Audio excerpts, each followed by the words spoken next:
হযরত মুআবিয়া ইবনে মুআবিয়া তার জানাজা ৭০,০০০ ফেরেশতা শরীক হয়েছিল। আল্লাহ রাসূল সাল্লাল্লাহু আলাইহি সাল্লাম তার জানাজায় ৭০,০০০ ফেরেশতা তার জানাজায় শরীক হয়েছে। এটা দেখে জিব্রাইল আমিনকে জিজ্ঞাসা করছেন, ও জিব্রাইল, তার জানাজায় ৭০,০০০ ফেরেশতাকে দেখলাম, তার কারণ কি? সে কি এমন আমল করত? আল্লাহ রাসূল সাল্লাল্লাহু আলাইহি সাল্লামকে জিব্রাইল আমিন উত্তর দিলেন, ইয়া রাসূলুল্লাহ, সে যখন হাঁটতো তখনও সূরা ইখলাস পাঠ করত, যখন সে বসে থাকতো তখনও সূরা ইখলাস পাঠ করত, যখন সে শুইতো তখনও সূরা ইখলাস পাঠ করত, যখন সে বসে থাকতো তখনও সে সূরা ইখলাস পাঠ করত।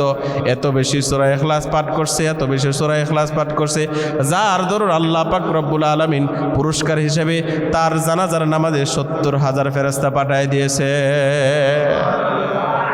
সূরা ইখলাস ছোট্ট সূরা, আমি কুল হু আল্লাহ মাত্র 4 আয়াত বিশিষ্ট সূরা, 1 লাইন।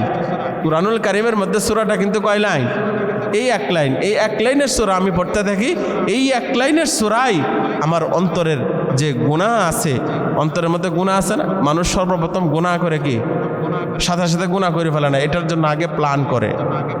এটার জন্য আগে কি করে? সে প্ল্যান করে, সে নিজেকে তৈরি করে, সার আসবাব তৈরি করে, ইত্যাদি সব কিছু তৈরি করার পরে যখন সে গুনাহটা যখন সে একবারে সংগঠিত করে ফেলে, তখন তার আমলনামায় গুনাহ লেখা হয়।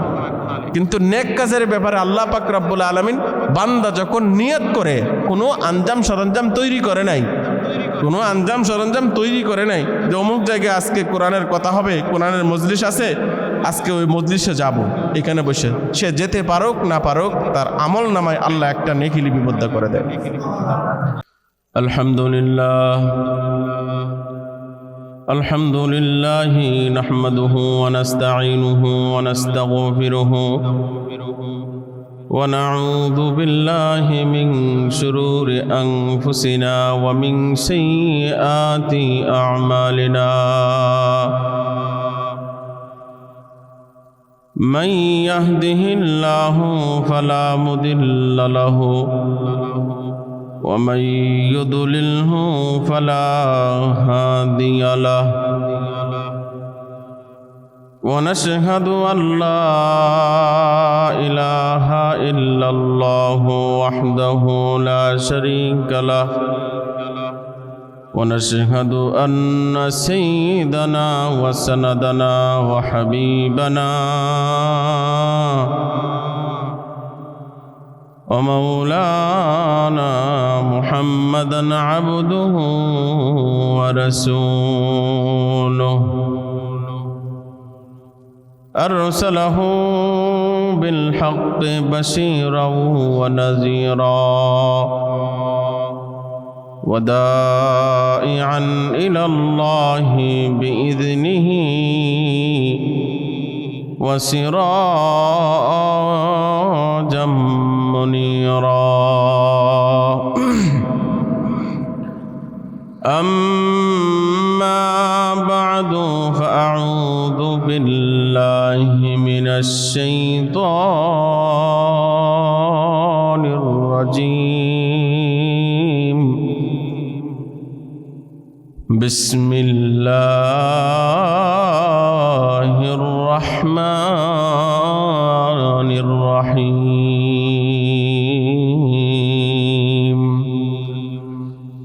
قل هو الله أحد الله الصمد لم يلد ولم يولد ولم يكن له كفوا أحد وقال رسول الله صلى الله عليه وسلم من قرأ قل هو الله أحد 10 مرات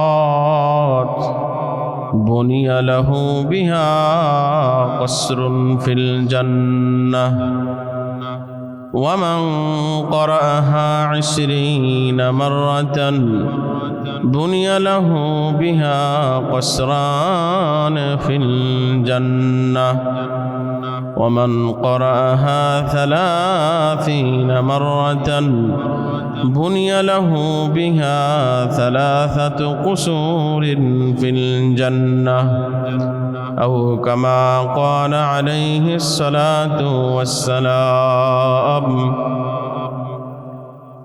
قدم سوئ مرقد نظر سوئ دنیا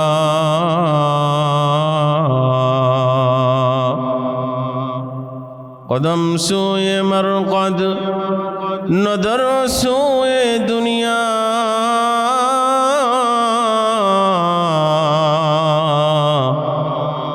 किधर जाना है और किधर देख रहा है किधर जाना है और किधर देख रहा है अरे आकल हो गाफिल हो तुझे दुनिया से जाना है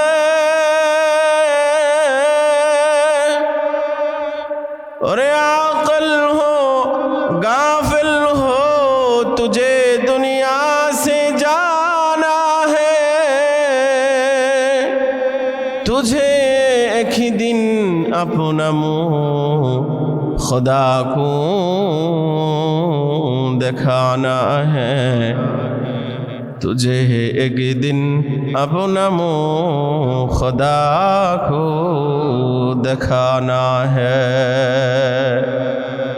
अरे जागना है जाग लो तो आज आफला की साया तले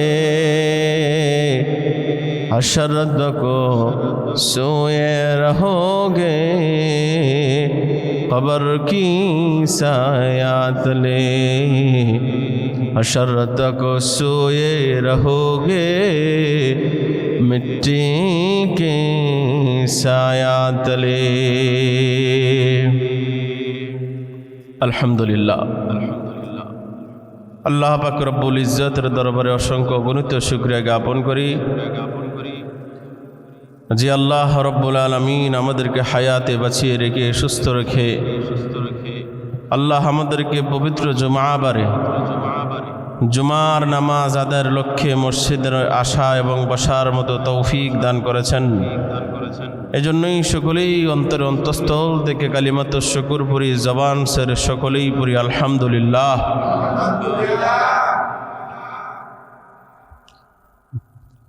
আল্লাহ পাক রব্বুল আলামিন আমাদের ধর্মীয় গ্রন্থ হিসেবে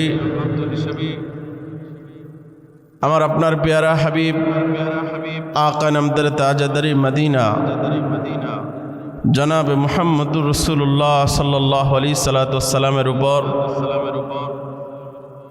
যিনি শেষ নবী তারপরে কোনো নবী আসবে না তারপর আল্লাহ পাক রব্বুল আলামিন আমাদের ধর্মীয় গ্রন্থ পবিত্র কুরআনুল কারীম অবতীর্ণ করেছেন যেই কুরআনুল কারীমের প্রতিটি আয়াত এমনকি প্রতিটি হরফ নেকি ও সওয়াবে ভরপুর আল্লাহ পাক রব্বুল আলামিন কোন কোন আয়াতকে অত্যন্ত ফজিলতপূর্ণ ঘোষণা করেছেন আল্লাহর হাবিব সাল্লাল্লাহু আলাইহি সাল্লাম তার জবানে বলেছেন আবার কোন কোন ছোট্ট সূরাও অনেক ফজিলতপূর্ণ ফজিলতে ভরপুর তো পবিত্র কুরআনুল কারীমে সবচাইতে ছোট্ট যে সূরা 4 আয়াত বিশিষ্ট সূরাতুল ইখলাস সেই সূরাতুল ইখলাস বা সূরা কুল হুয়াল্লাহ আল্লাহর হাবিব সাল্লাল্লাহু আলাইহি সাল্লামের উপর অবতীর্ণ হওয়ার প্রাক্কালে হঠাৎ করে একজন গ্রাম্য সাহাবী আল্লাহর হাবিব সাল্লাল্লাহু আলাইহি সাল্লামের কাছে দূর থেকে সেই গ্রাম্য সাহাবী আসলেন তো গ্রাম্য সাহাবী আইসাই আল্লাহর হাবিব সাল্লাল্লাহু আলাইহি সাল্লামকে জিজ্ঞাসা করতেছেন ইয়া রাসূলুল্লাহ, ওগো আল্লাহর হাবিব, শুনেছি আপনার কাছে একজন দেও আসে, ভূত আসে, আপনার কাছে একজন লোক আসে, সে আইসা কি জানি কি শোনায় আপনাকে, কি গীত শোনায়, গান শোনায়। ওগো আল্লাহর হাবিব, আমি সেই গীত বা গান আপনার কাছে শুনতে আসলাম। আল্লাহর হাবিব সাল্লাল্লাহু আলাইহি সাল্লাম ওই গ্রাম্য সাহাবীকে উত্তর দেন, শোনো, আমার কাছে কোনো ভূত বা দেও আসে না, আমার কাছে আসে আল্লাহর পক্ষ থেকে মুআল্লিমুল মালাইকা, ফেরেশতাদের সর্দার হযরত জিবরাইল আমিন আল্লাহর পক্ষ থেকে আমার কাছে কোরআন নিয়ে আসে, কোনো গান নিয়ে আসে না। হ্যাঁ হ্যাঁ, তার কথাই তো বলতেছিলাম। তো আপনার কাছে যেই সূরা বা যেই যা নিয়ে আসে আমি সেটা শুনতে আসছি, অনেক গ্রাম থেকে আসে। তো গ্রাম্য সাহাবী যখন আল্লাহর হাবিবের কাছে প্রশ্ন করলেন,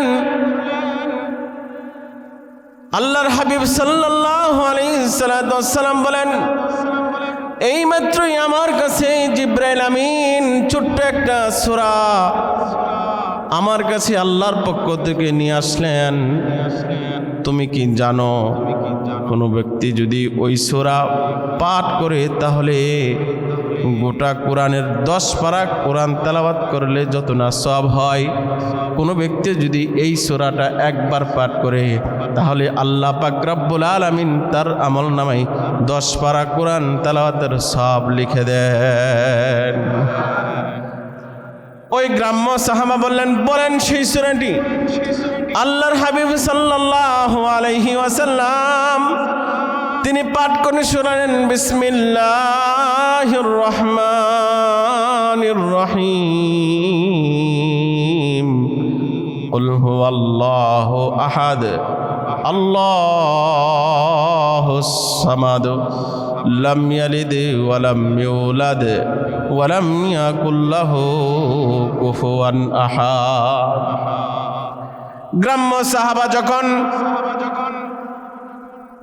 আল্লাহর হাবিবের মুখে এই সূরার ফজিলত শুনলো, এক লাইন পড়লে 10 পারা কোরআন তেলাওয়াতের সওয়াব পাওয়া যায়, এই ফজিলত শোনার পর গ্রাম্য সাহাবা বলেন, নি'মাল ইলাহু ইলাহুনা, নি'মাল ইলাহু ইলাহুনা, অর্থাৎ তাকবীর দিতেছে, আল্লাহ জিন্দাবাদ, আল্লাহ জিন্দাবাদ।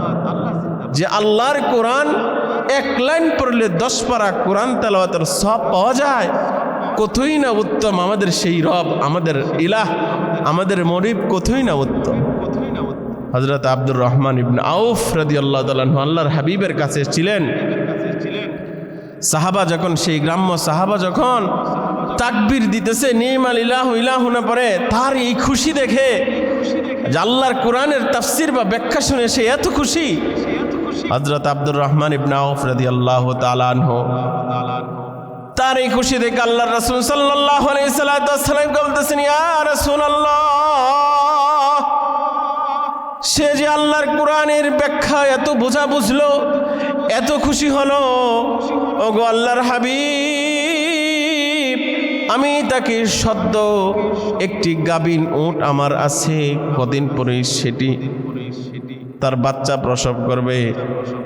তো আল্লাহর হাবিবের কাছে অনুমতি ছিলেন, ইয়া রাসূলুল্লাহ, সে আল্লাহর কোরআনের এত সুন্দর করে ব্যাখ্যা বোঝার কারণে খুশি হয়ে গেল, আমি তাকে সদ্য গাভীন একটা উট আমি তাকে হাদিয়া দিতে চাই।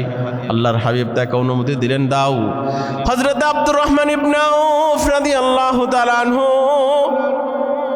তার বাড়ি থেকে তার গাভীন উটটি নিয়ে এসে গ্রাম্য সাহাবীর হাতে যখন তুলে দিলেন, তুলে দেওয়ার পর ইতিমধ্যে জিবরাইল আমিন আবার আল্লাহর হাবিবের কাছে আইসে বলতেছেন, ওগো আল্লাহর হাবিব, আপনার আব্দুর রহমান ইবনে আউফ যে আল্লাহর কোরআনের বুঝনেওয়ালাকে, আল্লাহর কোরআনের তাফসিরে বুঝনেওয়ালাকে, ব্যাখ্যা বুঝনেওয়ালাকে সে যে এই উট হাদিয়া দিয়েছেন, আল্লাহ এত খুশি হয়েছেন আব্দুর রহমান ইবনে আওফের প্রতি যে জান্নাতে তার জন্য একটা উটের বদলে 87,000 উট তার জন্য আল্লাহ রেখে দিয়েছে। যে এই কথা আল্লাহর হাবিব সাল্লাল্লাহু আলাইহি সাল্লাম হযরত আব্দুর রহমান ইবনে আওফ রাদিয়াল্লাহু তাআলা আনহুকে বললেন, অন্যান্য সাহাবারা এই ফজিলত শুনে সবাই তার বাড়ির দিকে ছুটে গেল। এই ব্যাখ্যা শোনার পর সাহাবারা তাদের বাড়ি থেকে এক একজন একটা করে উট নিয়ে আসার গ্রাম্য সাহাবাকে হাদিয়া দেয়। এই নেন ভাই, প্লিজ নেন ভাই, আমার হাদিয়াটা নেন, আমার হাদিয়াটা নেন। এভাবে হাদিয়া দিতে লাগলো। এভাবে আস্তে আস্তে জমতে জমতে 1000 উট জমা হয়েছে গ্রাম্য সাহাবীর কাছে। 1000 উট গ্রাম্য সাহাবার কাছে জমা হয়েছে। এবার সে যেহেতু মদিনার থেকে দূর থেকে যখন সে আসছিল, 1000 উট নিয়ে যখন সে মদিনার বর্ডার ক্রস করতেছে, আর সে বলতেছে মুহাম্মাদের আল্লাহর কালাম বোঝার কারণে আল্লাহ আমাকে এত পুরস্কৃত করছেন, না জানি মুহাম্মাদের রবকে বুঝলে এবং মুহাম্মাদের রবের সন্তুষ্টি অর্জন করতে বলে না জানি আল্লাহ কত সন্তুষ্ট হয়ে যান। কুল হু আল্লাহু আহাদ কা রমজ কিয়া সমঝা হে তু, কুল হু আল্লাহু আহাদ কা রমজ কিয়া সমঝা হে তু, তো খুদা কো খাস বন্দো কো, তো খুদা के खास बंदों को खुदा समझा है तो खुदा के खास बंदों को खुदा समझा है तू। শুধু এই ফজিলত বুঝার কারণে সাহাবা 1000 উট নিয়ে এসে খুশিতে লাফা লাফা এই কথা বলিয়া যাইতেছে। আল্লাহর হাবিব আরো বলেছেন হাদিসের মধ্যে, কোনো ব্যক্তি যদি এই সূরাতুল ইখলাস যদি 3 বার পাঠ করে, তাহলে গোটা কুরআনুল কারীম তেলাওয়াত করলে যত সওয়াব হবে, সূরাতুল ইখলাস কোনো ব্যক্তি 3 বার পাঠ করলে তার চেয়ে বেশি সওয়াব, এক খতম কোরআনের সওয়াব তার আমলনামায় লিপিবদ্ধ করে দেওয়া হবে। আল্লাহর হাবিব আরো বলেছেন, কোনো ব্যক্তি যদি এই সূরাতুল ইখলাস, যদি বুখারী শরীফের হাদিস, কোনো ব্যক্তি যদি সূরাতুল ইখলাসে 1 লাইনের সূরা কোনো ব্যক্তি যদি 10 বার কোরআন তেলাওয়াত করে, রাসূল করিম সাল্লাল্লাহু আলাইহি ওয়াসাল্লাম বলেছেন, তাহলে জান্নাতে তার জন্য একটি অট্টালিকা নির্মাণ করা হবে। দুনিয়ার বিল্ডিং নির্মাণ করতে যায় সারাটা জীবন কত কষ্ট করি, শেষ জীবনে একটা ঘর দিব। কেউ কেউ তো আছে একটা সুন্দর ঘর দেওয়ার জন্যে, একটা সুন্দর বাড়ি নির্মাণ করার জন্যে দুনিয়ার বুকে সারাটা জীবন নিজের আপনজনদেরকে ত্যাগ করে, স্ত্রী বিবি সন্তান মা বাবাকে ত্যাগ করে প্রবাসে পাড়ি জমাই, সকল আপনজনদের মায়া ত্যাগ করে হালাল পথে ইনকামের জন্য, হালাল পয়সা ইনকামের জন্য সেই বিদেশে পাড়ি জমায়া শেষ জীবনে একটা ঘর দেয়। কিন্তু আল্লাহ পাক রব্বুল আলামিন বলতেছেন, রাসূল করিম সাল্লাল্লাহু আলাইহি ওয়াসাল্লাম হাদিসের মধ্যে বলেন, বান্দা তুমি যদি সূরাতুল ইখলাস 10 বার তেলাওয়াত করো, তাহলে জান্নাতে তোমার জন্য একটা অট্টালিকা নির্মাণ করা হবে। অট্টালিকা, এই আমাদের দুনিয়াতে যেমন ঘর বাড়ি এরকম না, অট্টালিকা মানে কি সেরকম দেখার মতো। এক একটা ইট হবে কি জান্নাতের ঘরের ইট হবে স্বর্ণের। কিসের হবে? এক একটা ইট হবে স্বর্ণের ইট, রূপার ইট। একটা থাকবে, প্রথমে থাকবে জান্নাতের যে অট্টালিকাগুলো থাকবে, প্রথমে ইট থাকবে স্বর্ণের, তারপরে আবার রূপার, আবার স্বর্ণের, আবার রূপার, চকচক করতে থাকবে জান্নাতের ঘরগুলা, যে অট্টালিকা থাকবে। আল্লাহর হাবিব বলেছেন, এভাবে কোনো ব্যক্তি যদি 20 মাররাতিন, কোনো ব্যক্তি যদি 20 বার কোরআন তেলাওয়াত করে, বুনিয়ালাহু বিহা কাসরানে, জান্নাতের মধ্যে কাসরানে ফিল জান্নাহ। কোনো ব্যক্তি যদি এই সূরাতুল ইখলাস যদি 20 বার কোরআন 20 বার পড়ে, তাহলে জান্নাতের মধ্যে তার জন্য 2টা বালাখানা বা অট্টালিকা নির্মাণ করা হবে। এভাবে আল্লাহর হাবিব আরও বলেছেন, কোন ব্যক্তি যদি 30 বার যদি সূরাতুল ইখলাস পাঠ করে, তাহলে জান্নাতের মধ্যে তার জন্য 3টা বালাখানা অর্থাৎ 3টা অট্টালিকা তার জন্য নির্মাণ করা হবে। আল্লাহর হাবিব সাল্লাল্লাহু আলাইহি ওয়াসাল্লাম হাদিসের মধ্যে বলেছেন, ছোট্ট সূরা। আমরা তো প্রত্যেক নামাজে ওজিফার মধ্যে পড়ি, কিন্তু এক একটা যে সূরাতুল ইখলাস শুধু কি ফজিলত। একবার আল্লাহর হাবিব সাল্লাল্লাহু আলাইহি ওয়াসাল্লাম কোনো এক আনসারী সাহাবীকে মসজিদে কুবার ইমাম নিয়োগ করছেন। তো মসজিদে কুবা মদিনা থেকে একটু দূরে মসজিদে কুবা। তো মসজিদে কুবায় সাহাবা ইমামতি করে। তো সূরা ফাতিহার শেষে সূরা ইখলাস পাঠ করে, কুল হু আল্লাহু আহাদ আল্লাহুস সামাদ লাম ইয়ালিদ ওয়া লাম ইউলাদ, সূরা ইখলাস পাঠ করে আবার অন্য আরেকটা সূরা মিলায়। তো অন্যান্য সাহাবারা বলতেছেন যে আপনি হয় সূরাতুল ইখলাস পাঠ করেন, সূরাতুল ইখলাস পাঠ করে তারপরে আপনি এক রাকাতে 2টা সূরা কেন আপনি পড়বেন? আপনি হয় সূরাতুল ইখলাস পাঠ করেন, নয়তো বা আপনি অন্য সূরা পাঠ করেন। তো বলতেছেন, না আমি এটা পারবো না, আমাকে পারলে আমাকে ইমামতি রাখেন, না রাখেন, আমি এই সূরাতুল ইখলাস আমি পাঠ করবই। তো একদিন আল্লাহর হাবিব সাল্লাল্লাহু আলাইহি ওয়াসাল্লাম মসজিদের কুবায় আসলেন। মসজিদে কুবায় আসার পর সাহাবায়ে কেরাম, অন্যান্য সাহাবায়ে কেরাম অভিযোগ করলেন, ইয়া রাসূলুল্লাহ, অমুকে এরকম প্রত্যেক রাকাতে সূরাতুল ইখলাস পাঠ করে তারপর অন্য সূরা মিলায়, আমরা তাকে বলেছি এরকম করতে। তো আল্লাহর হাবিব সাল্লাল্লাহু আলাইহি ওয়াসাল্লাম ওই আনসারী সাহাবীকে বললেন যে তুমি তোমার সাথী ভাইদের কথা শুনতে সমস্যা কি? তুমি তাদের কথা শুনো। আল্লাহর হাবিব সাল্লাল্লাহু আলাইহি ওয়াসাল্লামকে বললেন, ইয়া রাসূলুল্লাহ, আমি তো এই সূরাতুল ইখলাসকে বড্ড ভালোবাসি, আমি এই সূরাতুল ইখলাসকে বড্ড ভালোবাসি, খুব ভালোবাসি। আমি এই সূরাতুল ইখলাস বিহীন তো আমি নামাজ আদায় করতে পারি না। আল্লাহর হাবিব সাল্লাল্লাহু আলাইহি ওয়াসাল্লাম তখন উত্তর দিলেন, হুব্বুকা ইয়াহা আদখালাকাল জান্নাহ। আল্লাহর হাবিব সাল্লাল্লাহু আলাইহি ওয়াসাল্লাম বললেন, তোমার এই ভালোবাসাই, এই সূরার ভালোবাসাই তোমাকে জান্নাতে প্রবেশ করায় দিবে। এই ভালোবাসার কারণে সে প্রত্যেক রাকাতে কি করে সূরা ইখলাস পাঠ করে। আরেকবার এক সাহাবা আল্লাহর হাবিব সাল্লাল্লাহু আলাইহি ওয়াসাল্লাম দরবারে আসলেন, যা রাজুলুন ইলা রাসূলিল্লাহি সাল্লাল্লাহু আলাইহি ওয়াসাল্লাম। একজন সাহাবী আল্লাহর হাবিব সাল্লাল্লাহু আলাইহি ওয়াসাল্লামের দরবারে আসলেন। আয়েশা বলতেছেন, মুহিব্বু হাদিহি সূরাতা ইয়া রাসূলুল্লাহ, ওগো আল্লাহর হাবিব, আমি এই সূরাটাকে প্রচন্ড ভালোবাসি, আমি খুব ভালোবাসি, কুল হু আল্লাহু আহাদকে আমি খুব ভালোবাসি। আল্লাহর হাবিব বললেন, তোমার ভালোবাসো, তোমার এই সূরাতুল ইখলাসকে ভালোবাসাই তোমাকে জান্নাতে দাখিল করায় দিবে। এই ছোট্ট সূরা আজকে আমাদের সন্তানদেরকে পবিত্র কোরআনের শিক্ষা থেকে আমরা দূরে রাখতেছি। অনেকেই আমরা অনেক কিছু মুখস্থ করাই, ইংলিশ মিডিয়াম স্কুলে পড়াই, টাকা অর্ডের মাস্টার রেখে, প্রাইভেট টিউশনি রেখে ইত্যাদি অনেকভাবে আমরা পড়ালেখা করাই, বাংলা, গণিত ইত্যাদি। কিন্তু আমার আপনার সন্তান, সেই সন্তানের যে প্রকৃতপক্ষে তাকে যে শিক্ষা এবং দীক্ষা দেওয়ার দরকার, সেখান থেকে কিন্তু আমরা অনেকটাই দূরে সরে যাচ্ছি। আজকে আমাদের সন্তানরা কেন আমাদের কথা শুনে না?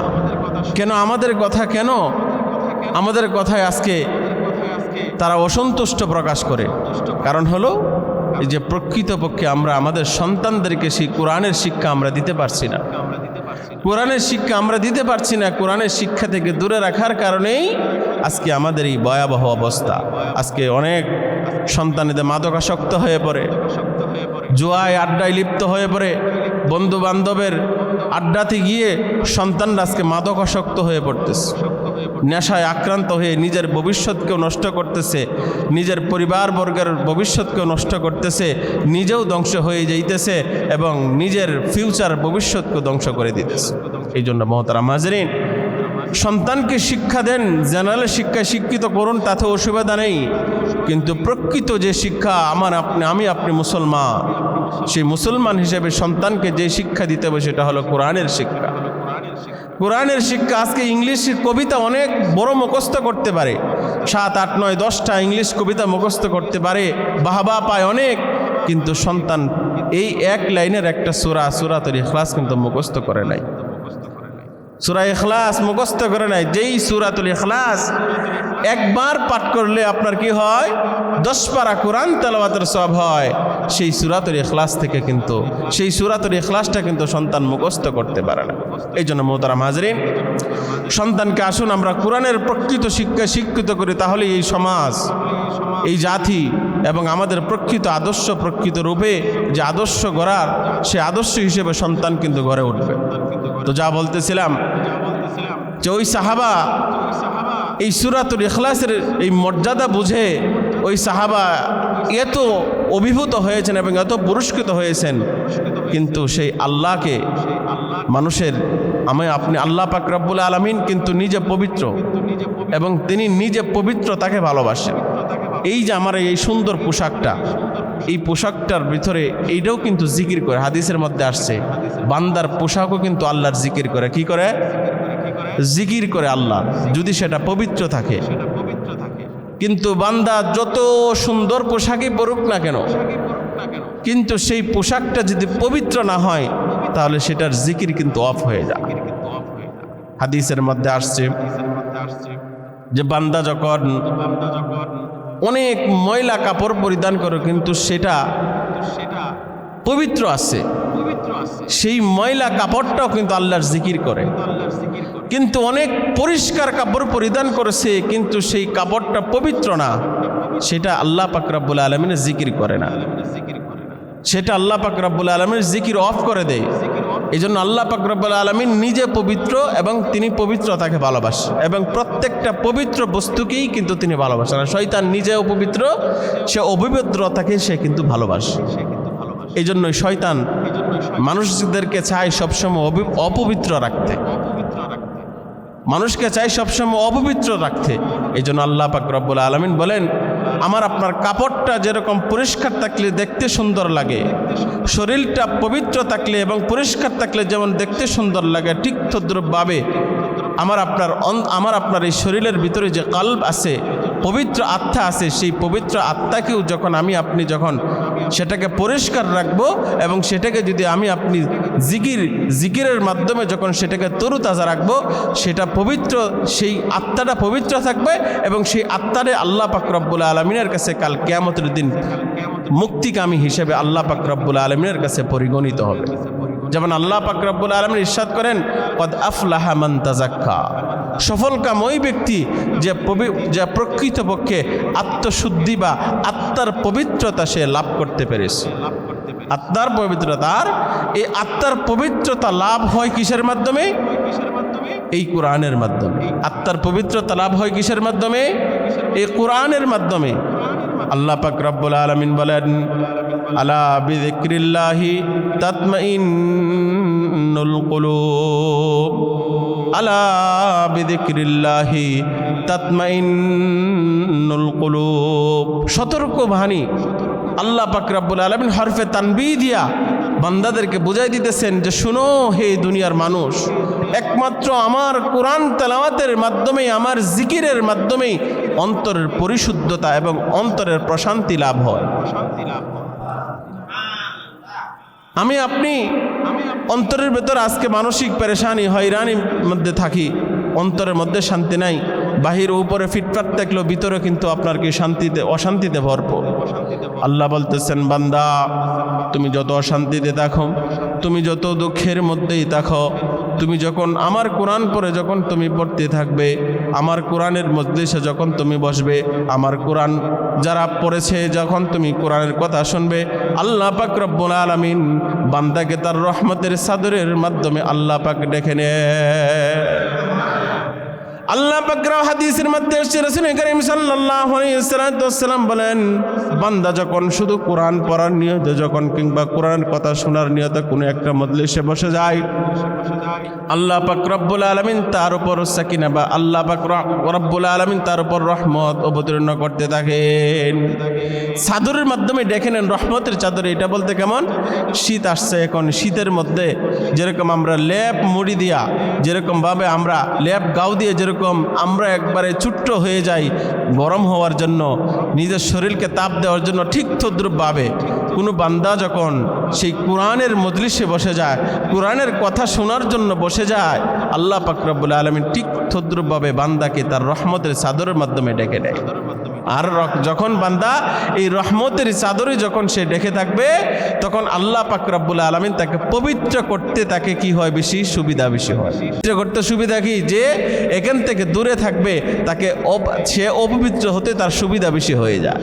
এই জন্যই মোহতারাম হাজরিন, এই একমাত্র আমার আপনার এই কলবের প্রশান্তি এবং আমার আপনার এই কলবের এই আত্মশুদ্ধি একমাত্র অর্জিত হয় কিন্তু আপনার দুইটা জিনিসের মাধ্যমে। একটা হলো কোরআন তেলাওয়াতের মাধ্যমে, অপরটা হলো মৃত্যু স্মরণের মাধ্যমে। আল্লাহর হাবিব হাদিসের মধ্যে বলেছেন, ইন্না হাযিহিল কুলুবা তাস্তাউ কামা ইয়াস্তাউল হাদিদু ইযা আসাবাহুল মা। নিশ্চয়ই এই অন্তরগুলো, আমাদের এই অন্তরগুলা জং ধরে, মরিচিকা ধরে। যেমন মরিচিকা ধরে লোহার মধ্যে যখন পানির সংস্পর্শে যখন লোহা আসে, তখন লোহার মধ্যে যেরকম মরিচিকা ধরে যায়, দেখবেন বাহিরে কোথাও যখন একটা লোহা রড ফেলে রাখবেন কিংবা যে কোনো একটা লোহার বস্তু ফেলে রাখবেন, আস্তে আস্তে সেটার মধ্যে পানি পড়তে পড়তে জং ধরে যায়। তখন সেটাকে কি হয়, আগুনে আবার পোড়াইতে হয়। আগুনে পোড়ায়া তারপরে সেটাকে আবার যখন পিড়াবে, তখন সেই জং কিন্তু পরিষ্কার হয়ে যায়।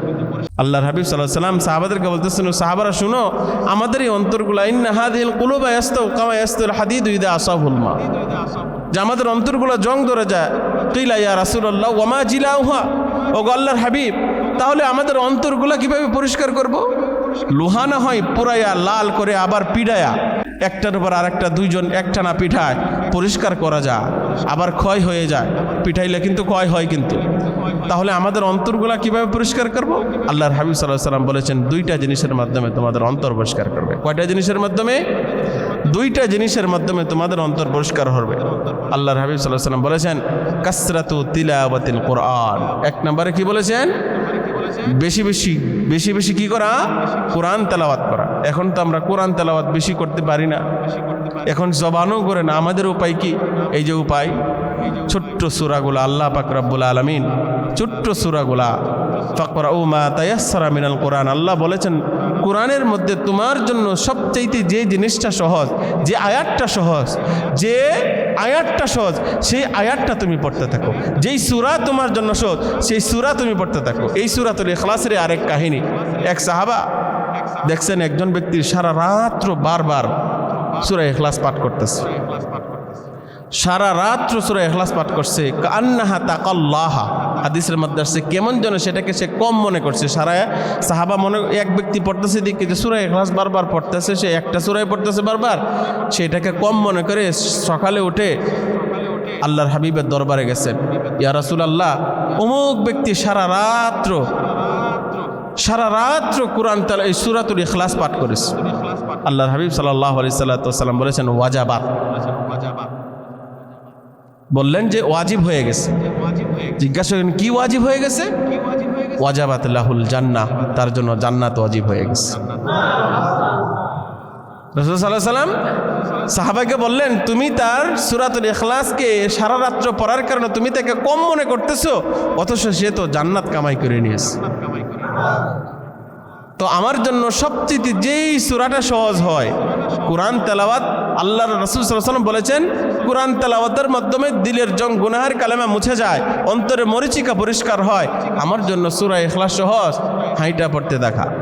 হযরত মুআবিয়া ইবনে মুআবিয়া, তার জানাজা ৭০,০০০ ফেরেশতা শরীক হয়েছিল।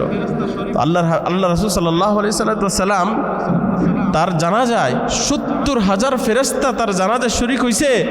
এটা দেখে জিব্রাইল আমিনকে জিজ্ঞাসা করছেন, ও জিব্রাইল, তার জানাজায় 70,000 ফেরেশতাকে দেখলাম। তার কারণ কি? সে কি এমন আমল করত?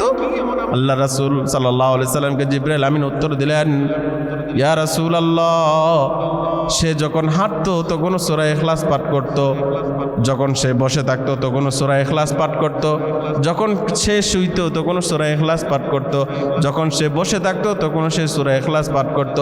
এত বেশি সূরা ইখলাস পাঠ করছে, এত বেশি সূরা ইখলাস পাঠ করছে, যার দরুন আল্লাহ পাক রব্বুল আলামিন পুরস্কার হিসেবে তার জানাজার নামাজে 70,000 ফেরেশতা পাঠায় দিয়েছে। সূরা ইখলাস ছোট্ট সূরা, আমি কুল হু আল্লাহ মাত্র 4 আয়াত বিশিষ্ট সূরা, এক লাইন। কুরআনুল কারীমের মধ্যে সূরাটা কিন্তু কয় লাইন? এই এক লাইন। এই এক লাইনের সূরা আমি পড়তে থাকি। এই এক লাইনের সূরাই আমার অন্তরের যে গুনাহ আছে, অন্তরের মধ্যে গুনাহ আছে না, মানুষ সর্বপ্রথম গুনাহ করে কি? সাথে সাথে গুনাহ করে ফেলে না, এটার জন্য আগে প্ল্যান করে।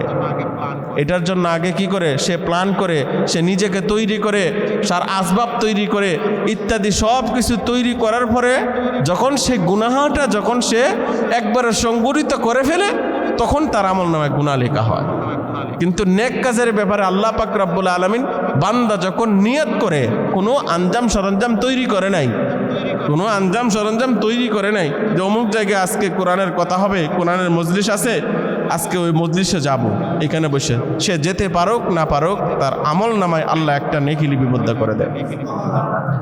হাফ নেকি তার আমল নামায় লিপিবদ্ধ করে দেন। কিন্তু গুনাহের বেলা এরকম না, সে গুনাহের সমস্ত আসবাব ইত্যাদি সব কিছু রেডি আছে, কিন্তু গুনাহটা করতেও পারে নাই, তখন আল্লাহ তার আমল নামায় গুনাহ লিখেন। তো মানুষ সর্বপ্রথম আগে গুনাহটা কল্পনা করে অন্তরের মাধ্যমে, মেধার মাধ্যমে। এগুলা কি হয়? আপনার মরিচিকা ধরে গুনাহ করতে করতে অন্তরের ভিতরে। আর এই মরিচিকা পরিষ্কার করার মাধ্যম কোরআন তেলাওয়াত। কোরআন তেলাওয়াত আমরা গোটা কোরআন তেলাওয়াত পড়তে পারি না, আমাদের বয়স হয়ে গেছে, ছোট্টকালে পড়ি নাই, এখন আর জিব্বাও নড়ে না। তো পরিষ্কার তখন এখন আমি কি করব? সূরা ইখলাস পারি তো সূরা ইখলাসই পাঠ করব। সূরা কাউসার পাঠ করি, সূরা কাউসার পারি, ইন্না আতাইনা কাল কাউসার, ইন্না আতাইনা কাল কাউসারই পড়ব। সূরা ফালাক পারি, সূরা ফালাকই পড়ব। সূরা নাস পারি, সূরা ফালাকই পড়ব, নাসই পড়ব। সূরা ফাতিহা পারি, আলহামদুলিল্লাহ শরীফ, আলহামদুলিল্লাহ সূরা পারি, আলহামদুলিল্লাহ সূরাই পড়ব। আল্লাহর ওয়াদা, তুমি যখন কোরআন তেলাওয়াত বেশি বেশি করতে থাকবে, তোমার অন্তরের গুনাহের কালেমাগুলো আমি আল্লাহ মুছে দিব। দ্বিতীয় হলো মৃত্যুর স্মরণের মাধ্যমে। দ্বিতীয়টা কি? সাহাবাদেরকে বলেছেন ও কাসরাতু যিকরিল মাউত। দ্বিতীয় মাধ্যমটা হলো বেশি বেশি বেশি মৃত্যুর স্মরণের মাধ্যমে তোমার গুনাহের কালেমা দূর হয়ে যায় অন্তরে। এই জন্যই মৃত্যুর স্মরণ কিভাবে করা? মৃত্যুর স্মরণ এইভাবে করা যে আল্লাহ, এই আজকে যদি আমি চোখটা বন্ধ করে দিয়ে মারা যাই, আমার সাথে এই যে এত টাকা ধন সম্পদ অর্জন করলাম, কিছুই তো আমার সাথে যাবে না। আমার সন্তান, আমার স্ত্রী, আমার আত্মীয় স্বজন ভোগ করবে। আমার সাথে যাবে কি? আজকে জুমার নামাজ পড়ছিলাম, এই জুমার নামাজটা যাবে। আমি আজকে 2 টাকা 10 টাকা 20 টাকা কাউকে গরিব মিসকিনকে সদকা করছিলাম, এটাই আমার জন্য যাবে। আল্লাহ আমার সাথে আর কিছুই যাবে না। চোখটা বন্ধ করে দিলে আপনার আমার সন্তান আপনজনরা তাড়াতাড়ি ঘর থেকে বের করে দিবে।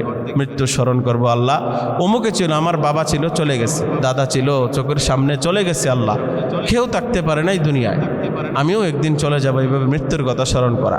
যখন আপনি যখন এই মৃত্যুর কথা যখন আস্তে আস্তে এরকম স্মরণ করব, এই মৃত্যুর কথা স্মরণ করলে গুনাহ কম হবে। প্রতিবেশীকে কষ্ট দিতে মন চাইবে না, কারণ আমি বদনাম করতে মন চাইবে না, কারণ আমি কুটনামি করতে মন চাইবে না, কারণ আমি গীবত করতে মন চাইবে না। আল্লাহ মরিই তো যাবো, অমুক ব্যক্তির নামে আমি গীবত করবো, আমার হকটা তো রয়ে গেছে।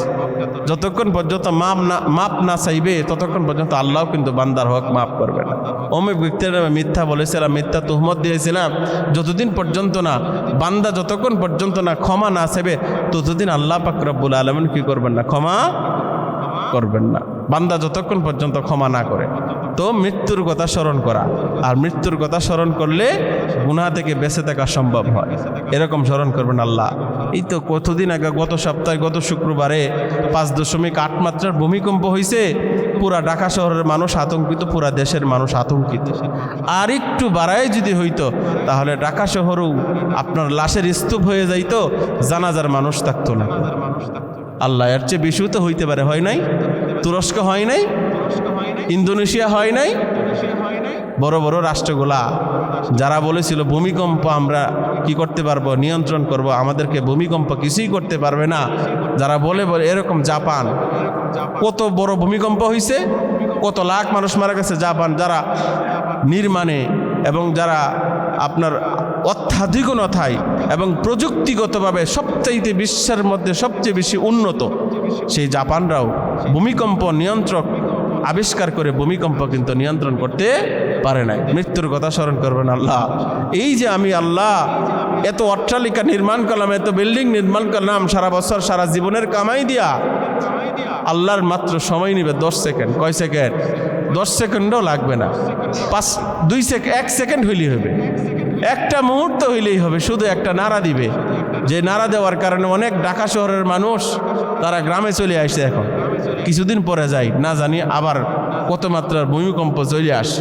গত রাত্রে একটা নিউজ দেখলাম যে ঢাকা শহরের মানুষ আতঙ্কে গ্রামে চলে যাইতেছে। ঢাকা শহরের মানুষ কি করতেছে? আতঙ্কে গ্রামে চলে যেতেছে। কারণ গত শুক্রবারে ভূমিকম্প হয়েছে, এই শুক্রবারে যদি ভূমিকম্প হয় তো মানুষ ভূমিকম্পকে ভয় পাচ্ছে, কিন্তু প্রকৃতপক্ষে যাকে ভয় পাওয়ার দরকার তাকে কিন্তু মানুষ ভয় করে না। আল্লাহকে যদি ভয় করে তাহলে আল্লাহ পাক রব্বুল আলামিন নিজেই কিন্তু ভূমিকম্প কিন্তু আল্লাহ নিজেই নিয়ন্ত্রণ করবে। এই দেশ অলি আল্লাহর দেশ, শাহজালাল, শাহপরান, শাহ ইয়ামান, শাহ মাখদুমের দেশ। এই দেশ মসজিদের দেশ, মাদ্রাসার দেশ। আল্লাহ পাক রব্বুল আলামিন নিজ হাতে কিন্তু এই দেশকে রক্ষা করবে। এই জন্য মোহতারাম হাজরিন, প্রকৃতপক্ষে যাকে ভয় করার দরকার তাকে ভয় করি। দুনিয়ার কোনো কিছুই আমাদেরকে কিচ্ছু করতে পারবে না যদি আমরা আল্লাহর সন্তুষ্টি অর্জন করতে পারি, যদি আমাদের সেই প্রকৃত আত্মশুদ্ধি অর্জন করতে পারি। তো আত্মশুদ্ধি অর্জিত হয় দুইটা বস্তুর মাধ্যমে, এক হলো কুরআন তেলাওয়াতের মাধ্যমে, আর একটা হলো মৃত্যুর স্মরণের মাধ্যমে। মৃত্যুর স্মরণ কীভাবে? কুরআন, এই যে বললাম যে ভূমিকম্প হয়েছে 5.8 মাত্রার, 6.0 যদি খালি ভূমিকম্প হয় তাহলে পুরা দেশের উঁচু উঁচু দালান বিল্ডিংগুলা শেষ, সাথে আমিও যদি কোনো এক বিল্ডিংয়ে থাকি আমিও শেষ হয়ে যেতে পারি। ঠিক না ভাই? নাকি কেউ এখানে থাকবো? কেউ থাকতে পারবো না। এই জন্য মোহতারাম হাজরিন, আসুন আমরা প্রকৃত দিলের হালত পরিবর্তন করি, প্রকৃতপক্ষে আল্লাহর ভয় অর্জন করি, যার ভয় অর্জন করলেই সব কিছু অর্জন হবে। যত মেরা তু সব মেরা, ফলকো মেরা, জমি মেরি, अगर तू एके नहीं मेरा तो कोई शई नहीं मेरा। जो तो मेरा तो सब मेरा, जमी मेरी, फलक मेरा, अगर तो एके नहीं मेरी तो कोई शई नहीं मेरा। আল্লাহ, যদি তুমি আমার হয়ে যাও, এই দুনিয়া আমার, আসমানও আমার, জমিনও আমার।